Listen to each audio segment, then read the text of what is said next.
नमस्कार। चलिए जानते हैं राजस्थान की 30 महत्वपूर्ण और काम की खबरें सिर्फ 5 मिनट में। लेकिन उससे पहले वीडियो को लाइक करके चैनल को सब्सक्राइब करें और ये वीडियो आप कहां से देख रहे हैं कमेंट बॉक्स में जरूर लिखें। जयपुर शहर में गणेश उत्सव के दौरान दोपहर बाद ट्रैफिक को लेकर चेतावनी जारी की गई है। वाहन चालकों को रूट और समय का ध्यान रखना होगा। नगर भ्रमण के दौरान मूर्तियों के जुलूस की वजह से जाम की संभावना है। लोग सार्वजनिक परिवहन या पैदल जाने की सलाह सुने।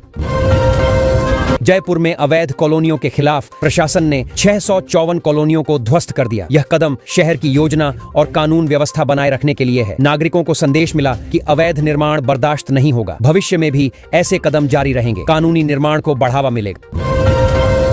उत्तर पश्चिम रेलवे ने सितंबर महीने में 6 ट्रेनें रद्द, 12 आंशिक रद्द और 7 का रूट बदला। यात्रियों को अपडेटेड टाइम टेबल देखकर योजना बनानी होगी। टिकट बदलने और रिफंड प्रक्रिया आसान होगी। यह कदम यात्रा में परेशानियों को कम करने के लिए लिया गया है। यात्रियों को सावधानी बरतनी होगी।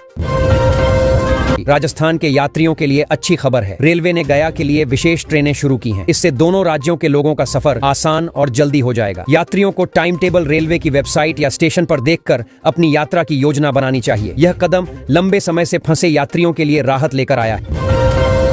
जैसलमेर के रामदेवरा में बाबा रामदेव का वार्षिक मेला शुरू हो गया है। यहाँ दूर दूर से श्रद्धालु आए हैं। मेले में भजन, सांस्कृतिक कार्यक्रम और विभिन्न दुकानों का मजा लिया जा रहा है। बच्चे, बुजुर्ग और परिवार के लोग सभी उत्साह के साथ भाग ले रहे हैं। मेले में सुरक्षा का पूरा इंतजाम किया गया है और प्रशासन लोगों को सुविधा देने में जुटा है। जयपुर में इंडिगो की एक उड़ान तकनीकी खराबी के चलते उतर गई। विमान रात भर से ठीक नहीं हो पाया। यात्रियों को लंबा इंतजार करना पड़ा। एयरलाइन ने सभी यात्रियों की सुविधा के लिए वैकल्पिक व्यवस्था की है। तकनीकी टीम विमान की मरम्मत में लगी हुई है और उड़ान पुनः शुरू करने की तैयारी कर रही है। जयपुर में चोरी और अजीबोगरीब श्रद्धा का मामला सामने आया है। चोरों ने मंदिर में पैसों की चोरी की और नशे की हालत में लाखों रुपए उड़ाए। मंदिर में श्रद्धालु आश्चर्यचकित रह गए। पुलिस ने घटनास्थल का मुआयना किया और जांच शुरू कर दी। स्थानीय लोगों का कहना है कि भगवान के प्रति अजीब श्रद्धा देखकर चोरों ने मौका बनाया। दिव्यांग कोटे में नौकरी कर रहे कर्मचारियों की फिर से जांच होगी। सरकार ने इस संबंध में बड़ा फैसला लिया है। अधिकारियों का कहना है कि सभी नियमों और पात्रता की फिर से समीक्षा की जाएगी। इससे सुनिश्चित होगा कि केवल योग्य और नियमों के अनुसार कर्मचारी ही इस कोटे में कार्यरत हों। यह कदम पारदर्शिता और न्याय सुनिश्चित करने के लिए उठाया गया है। अब ऑनलाइन टिकट बुकिंग करना और भी आसान होने वाला है। एक नया मोबाइल ऐप जल्द ही आने वाला है। इससे टिकट खरीदने के लिए लंबी लाइनों में खड़ा होने की जरूरत नहीं पड़ेगी। आप घर बैठे अपनी मनपसंद सीट चुन सकते हैं और पेमेंट भी सीधे ऐप से कर सकते हैं। पूरा प्रोसेस जल्दी और सहज होगा। जयपुर के जवाहरात बाजार पर ट्रंप की टैरिफ वॉर का बड़ा असर पड़ा है। करीब 50% निर्यात रुक गया है, जिससे स्थानीय दुकानदार और छोटे व्यवसायी परेशान हैं। रोजगार भी खतरे में है। लोग चिंतित हैं कि अगर ये हालात लंबे समय तक बने रहे तो व्यापार पूरी तरह प्रभावित हो जाएगा।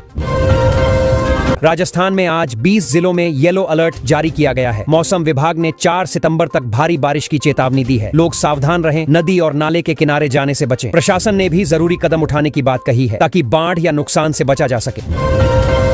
जैसलमेर में जाली नोट बनाने के मुख्य आरोपी को पकड़ लिया गया है। पुलिस ने लंबे समय की जांच के बाद उसे गिरफ्तार किया। अब जांच आगे बढ़ रही है और पता लगाया जा रहा है कि कितने लोग इस फर्जी नोट के जाल में जुड़े हुए थे। प्रशासन ने जनता से सतर्क रहने की भी अपील की है। जैसलमेर में बिजली और पानी की समस्या को लेकर लोग परेशान हैं। महिलाओं के नेतृत्व में विरोध प्रदर्शन भी हुआ। लोग कह रहे हैं कि सरकार को तुरंत समाधान करना चाहिए। तस्वीरों में देखा जा सकता है कि लोग अपने अधिकारों के लिए सड़कों पर उतर आए हैं और अपना आक्रोश जाहिर कर रहे हैं। राजस्थान में मनोहरपुर दौसा हाईवे को 4 लेन बनाने का निर्णय लिया गया है। इसका मकसद सड़क पर ट्रैफिक की परेशानी कम करना और यात्रा को सुरक्षित बनाना है। इससे इलाके की कनेक्टिविटी भी बढ़ेगी। अधिकारी बताते हैं कि जल्द ही निर्माण कार्य शुरू हो जाएगा और स्थानीय लोगों को रोजगार के अवसर भी मिलेंगे। वसुंधरा राजे के रेप केस को लेकर हनुमान बेनीवाल ने बड़ा आरोप लगाया है। उन्होंने कहा कि यह केस फंसाने के लिए किया गया और किरोड़ी लाल मीणा को फंसाने की कोशिश हुई। हनुमान बेनीवाल ने इस मामले में कई सवाल उठाए और राजनीतिक माहौल में इसे अहम मुद्दा बताया। विपक्ष ने भी इस मामले पर चर्चा तेज कर दी है।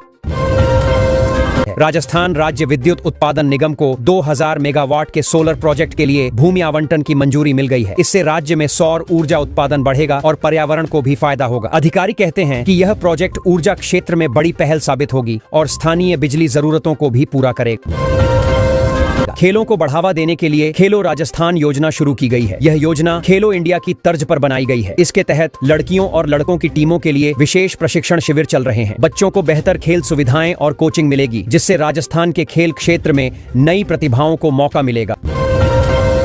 जैन समाज ने हाल ही में संवत्सरी क्षमापना पर्व मनाया, जो क्षमा और मैत्री का प्रतीक माना जाता है। इस दिन लोग एक दूसरे से अपने छोटे मोटे गिले शिकवे भूलकर मन को हल्का करते हैं और अपनापन बढ़ाते हैं। इसे धार्मिक परंपरा के साथ सामाजिक मेल जोल का दिन भी माना जाता है। एक पटवारी को गिरफ्तार किया गया क्योंकि उसने किसान के बीमा क्लेम के लिए 1,14,000 रुपए मांगे थे। वह पहले ही 95,000 रुपए रिश्वत के रूप में ले चुका था। यह मामला दिखाता है कि कुछ लोग सरकारी काम में गड़बड़ी करके लाभ लेते हैं और अब उसे कानून के मुताबिक सजा मिलेगी। मनरेगा योजना के तहत 29 कामों के लिए कुल 4,12,666 रुपए की मंजूरी दी गई है। इससे ग्रामीण क्षेत्रों में रोजगार बढ़ेगा और लोगों को अपने गांव में काम करने का मौका मिलेगा। यह राशि सीधे उन कामों पर खर्च होगी जिससे गांव की इंफ्रास्ट्रक्चर और सुविधाएं बेहतर होंगी। आईआईटी में अब नया कोटा लागू होगा और स्कॉलरशिप बढ़ाई जाएगी। इसके अलावा बीटेक की पढ़ाई सिर्फ अंग्रेजी में नहीं होगी। हाल ही में हुई बैठक में ये बड़े फैसले लिए गए। इसका मकसद छात्रों के लिए अवसर बढ़ाना और शिक्षा को अधिक समावेशी बनाना बताया गया है। राजस्थान में अब बड़ी आर्थिक हलचल देखने को मिल रही है। मुख्य सचिव ने बताया कि 35 लाख करोड़ रुपए के एमओयू में से 4.5 लाख करोड़ रुपए की परियोजनाएं अब शुरू हो गई हैं। ये परियोजनाएं राज्य के विकास को और गति देंगी और रोजगार के अवसर बढ़ाएंगी।